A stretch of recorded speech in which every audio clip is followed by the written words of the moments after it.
As the Chinese say, 1001 words is worth more than a picture. That's a spoof on the term, a picture is worth 1,000 words, by cognitive scientist John McCarthy. The picture is worth 1,000 words is often attributed to Confucius. I'm going to quote from the Premiere of Visual Literacy by Donis Donnis. The Chinese call writing and the drawing of pictures by the same name, calligraphy. This indicates some special visual skills are needed to write Chinese. But pictographs are not pictures. R.L. Gregory in The Intelligent Eye calls them cartoons of cartoons. A grammar exists for breaking apart, then reconstructing imagery, as much as it exists for music and other languages. Visual languages consist of simple, complex, and compound elements. Symbols, history, metaphor, and ideology are as critical to absorb as are line, color, form, and texture. The guidelines of visual syntax provide the language for visual literacy by taking what one does through seeing, observing, perceiving, and informing it through the understanding of the social impact, history, and intended audience of an artwork. By taking the time and effort to do this, you will make much deeper connections to what you study, rather than just making what one looks at one's own. The gestural and expressionistic drawings that are characteristic of cave art gives us the cultural impression of the people behind the imagery. These figurative paintings are a part of a significant step in prehistoric art showing a cognitive step in human development, representational art that starts the ongoing visual language. Reading images is essential to survival. Images create the world that we humans live in today. An image relates one to one's larger society and in learning new skills. Using the Association of College and Research Libraries Visual Literacy Competency Standards for Higher Education as the shared language between sociology and animation allowed us to build a transdisciplinary class that went to Japan and left me with an everlasting respect for syntax and research. Research methods. My contributions to this class and subsequent improvements in my classroom would have been impossible without the research tools provided in this documentation on visual literacy. I also owe a great debt to the lectures of Director of the Toledo Museum of Arts on visual literacy that are posted on the YouTube site. His approaches to the visual literacy provided me with the mechanism through which my experiences as an animation artist could then synthesize with the analytical methods of other fields.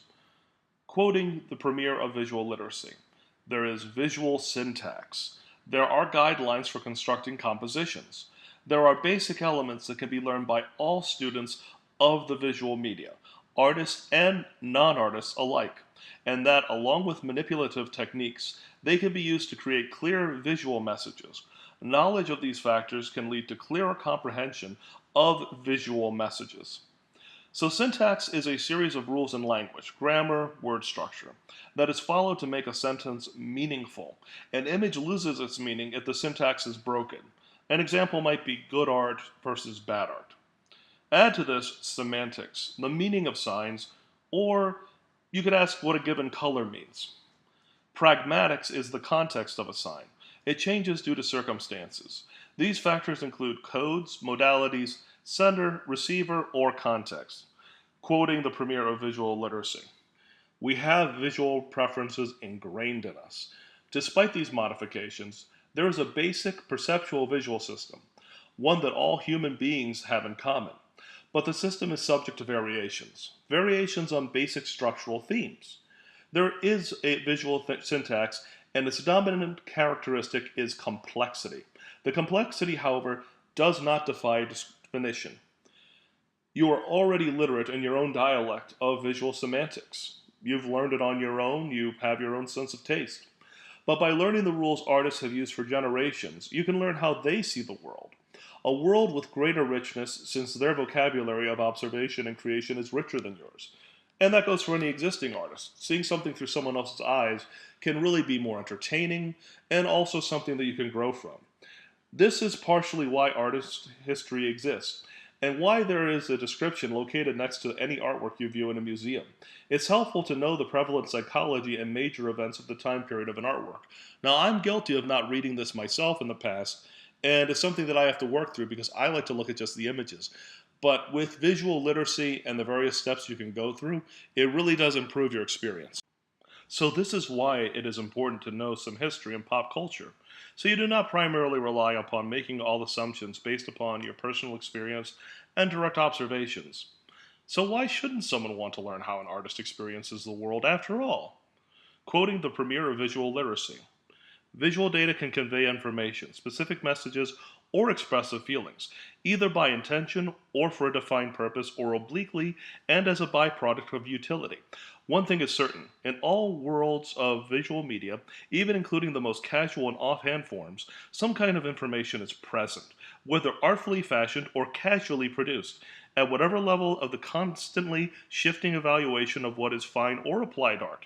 Every conceivable visual form has an incomparable ability to inform the observer either about himself and his own world, or about other times and places far away and unfamiliar.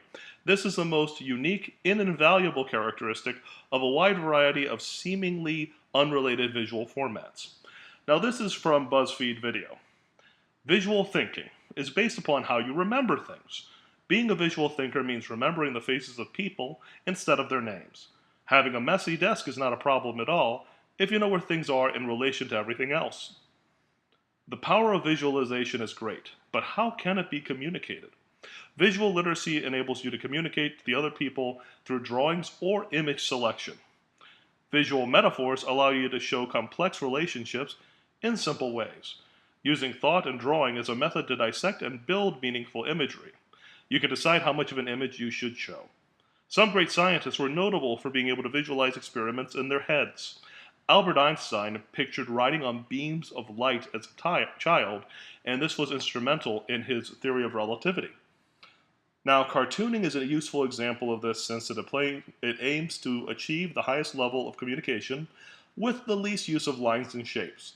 It's also the only form of art that I have a really broad understanding of, so it's what I'll have to use to communicate this to you with. In animation, everything from the history of art is gleaned in order to create the clearest transmission of ideas to an audience. This employs surreal or dreamlike timing and imagery in addition to sharp reality. I will cover many of the classic principles used by cartoons for centuries. I'm interested in expanding everyone's artistic syntax, so I will present the aesthetics behind traditional Japanese animation and also American animation. The artistic histories behind the drawings and cartooning of both societies will be covered in brief.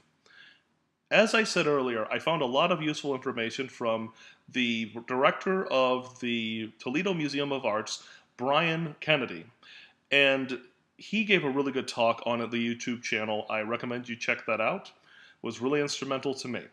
Visual literacy. In a media-driven, image-saturated culture, it is imperative to broaden our scope of what it means to be literate. We need to be able to scan or scope an image. So sensory illiteracy in the arts means learning how to see better and learning new ways of how to see. Start by assessing your existing literacies and combining them for an improved perception and for better seeing. Now, Brian talked about how science has shown us how much of the brain is already devoted to sight and the interpretation of that sight. We're already living a virtual reality generated by our own brain's processed interpretation of what is around us. So seeing is the biological camera use of the eye. The brain has feature detectors that interpret those signals into images. Now, observing is to become aware of, especially through a directed attention of something. So there's qualitative observations. They describe a quality of something, an adjective. And there are quantitative observations, which refers to a number or quantity. Through our mind's own perception, different parts of the visual cortex identify different aspects of things, organizing and interpreting information, then puts it into context. Quoting the premier of visual literacy, seeing is another and separate step in visual communication. It's the process of absorbing information into the nervous system through the eyes, the sense of sight. The two separate steps, seeing and designing and/or making, are independent of both measuring the general sense and the message in the case of attempting to respond to a specific communication. Between the general meaning, mood, or ambience of visual information, and a specified, defined message lies another area of visual meaning. We are biased by personal expectations, inferring, conclusions based on observations and prior knowledge. It is within the space of our own head through which we perceive the world. Our psyches exist in our minds, generating our personal realities. By recognizing subjective factors like personal biases along with intuition and expression, we gather greater artistic understanding. Now, the stages of investigation are going to include reasoning, the interpretation as well, and those are a form of critical thinking. It requires you to apply what you already know from one area to another area. Art is a sensory language, and emotions are generated through it. So, visual literacy enables interpreting content of visual images, examining the social impact of visual images, discussion of their purpose, audience, and ownership, the ability to visualize internally, bringing things into the real world. Now we're getting to the meat of what visual literacy means. Visual literacy involves these 6 approaches. Art history, the analysis of work over a period of time. Now this is an image from Muybridge, who took photos of real people, and these were used as reference for animation in the past. Form, the elements of art, the principles of design. Now, simple shapes are crucial to animation, as you can see. Iconology, that's what symbols are and what they mean. Ideology, images give you different aspects of ideas, values, or beliefs. Now, here are some images from Norman Rockwell that you're likely to recognize, especially if you're an American who was brought up in the school system here. Semiotics, a difference between signs and a signifier. Now, here is an image by Hokusai of death, and here's another image of death where a woman is shielding a child by Katie Kolowitz. Hermeneutics, the literal and intended meaning. So here's a Haniwa, and we'll talk a little bit more about these later on. A quote from the Premier of Visual Literacy. The 3-leveled functionality of visual intelligence, realistic, abstract, symbolic, offers harmonious interaction, synchristic, MAB. When we see, we are doing many things at once. We are seeing an enormous field peripherally. We are seeing an up and down, left and right movement. We're opposing what we are isolating in our field of vision, not only implied axes to adjust balance, but also a structural map to chart and measure the action of the compositional forces that are so vital to content and therefore to message input and output. All of this is happening while at the same time we are decoding all manner of symbols. These are a myriad of symbol systems. The representational visual material we recognize in the environment and can replicate in drawing, painting, sculpture, and film. And the abstract understructure, the form of everything we see, whether natural or composed for intended effects. Unlike pictures, symbols require few special skills to reproduce. We don't need years in which to treat these heuristics. Interested people can use their own years to master them after we teach them. Next are the visual elements of art. These are how you get images out of your head and into the real world. Quoting the Premier of Visual Literacy, these are the visual elements. From them we draw the raw material of all levels of visual intelligence, and from them all varieties of visual statements and objects and environments and experiences are planned and expressed. Art creation is decision making. It requires critical thinking and problem solving. The creativity engaged to make art involves memories and reflection of life experiences, maximizing the use of imagination. Line is one of these elements. Line is used in perspective to create depth or using lines as texture. Color. The use of different colors in visual representation are handled through hue, which defines pure color in terms of spectral light on a color wheel. So not white or a tint. A tint is mixing the result of a hue with an amount of white in it, so it becomes lighter. Tone is a result of mixing gray or another color to a hue to achieve a softer color. Saturation is a color range between 100% to 0%. And when it goes to 0%, it becomes gray. Lightness, on the other hand, goes from dark at 0% to fully illuminated at 100%. The original hue is 50%. Shape, two-dimensional area defined by a change in value or contrast or a line. Form, a three-dimensional shape that can be turned in space, texture, variations on the surface of an object, or the visual simulation of such physical qualities.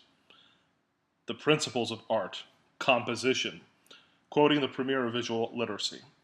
Composition is the syntactical guidelines for visual literacy.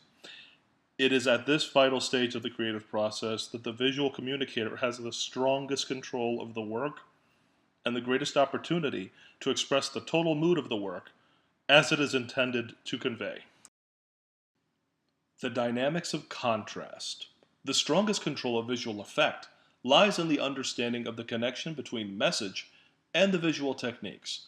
The syntactical guidelines offered by the psychology of perception, the familiarity with the character and appropriateness of the essential visual elements, providing those seeking visual literacy a firm foundation for compositional decisions. But the crucial control of visual meaning lies in the focusing function of the techniques. And of all the many visual techniques we will be investigating, none is more important to the control of a visual message than contrast.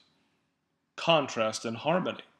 All meaning exists in the contrast of polarities. Would there be understanding of hot without cold, high without low, sweet without sour? The contrast of substances and the sensorium's responsiveness to it dramatizes meaning through the opposite formulations. The basic principle of form determines that close relation between appreciable unity and logical distinctions, which was known to the ancients as unity in diversity. This is from Susan Langer, Problems of Art, articulation of structural elements of a given whole.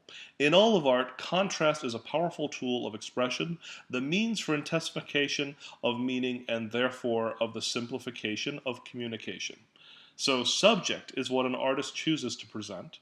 Balance is the axis, horizontal or vertical, the symmetry or order. Harmony, beauty when all other things and artistic elements are in perfect working order. And related to that is the rule of thirds. That's the Fibonacci's number sequence. So you think of like 0, 1, 1, 2, 3, 5, 8, 13, 21, 34, 55, 89, 144. All of this is tied to the golden ratio. So patterns are being generated, and rhythm, a repetition that can also be dimensional as it is in music, occurs. Proportion, size, location, amount. Movement, elements moving through the eye through a composition.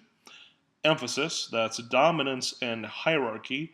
Unity, harmonious combination of all of the elements.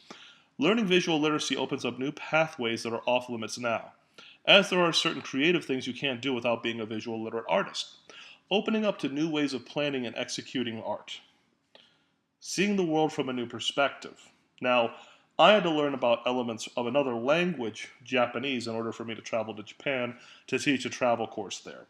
By learning elements of Gestalt psychology and art, I was able to write a manifesto that was allowed me to combine visual language with sociology so that I would be able to use Gestalt principles to group these things together. Now, some important Gestalt principles are similarity, so that's similar grouped together items. Pragmatas, which is reality reduced to its simplest form possible. Proximity, which is how close are objects near each other are they grouped together. Continuity, lines are seen as going along the smoothest path following them.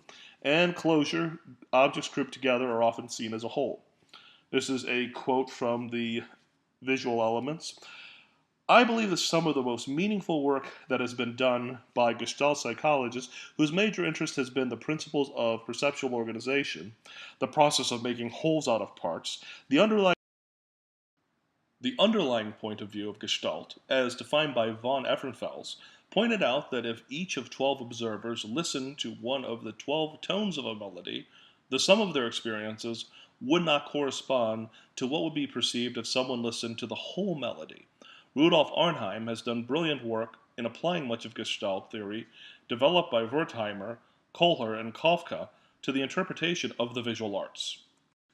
Still quoting the premier of visual literacy, the synthesis of visual style. Style is the synthesis of the elements, techniques, syntax, inspiration, expression, and basic purpose. regarded as a category of visual expression shaped by a total cultural environment. For instance, the difference between Oriental and Occidental art are the conventions that govern them. Of the two cultural styles, the Oriental is by far the more conventionalized, that is, legislated by strong rules and basic principles involving generally accepted cultural agreement. In most Japanese art, and for that matter lifestyle, there is a deference to the way. Basically, this refers to the way of doing things, whether it is drawing a picture, designing a garden, preparing tea, or writing haiku. The approach to all things assumes high standards, a love of beauty, a devotion on the part of the individual who undertakes the tasks, but the concept of the way extends beyond the guidelines given. Japan has a long history of interaction with Europe and American powers, and it provides an interesting series of familiar parallels for a student seeking to cultivate their visual literacy. Trying to become literate in two visual languages allows you to understand your primary one better. Your types of thinking, it gives you a chance to do more research. Now, Laozi, the philosopher and founder of Taoism, who had great influence through China, Korea, and Japan, saw Taoism as an aesthetic idea of emptiness, quoting the premier of visual literacy. Donis Dondas saw Zen, the human organisms need to seek harmony, a state of ease of resolution, what the Zen Buddhists speak of as meditation in extreme repose. There is need to organize all stimuli into rational wholes, learn to take your time, and pay attention.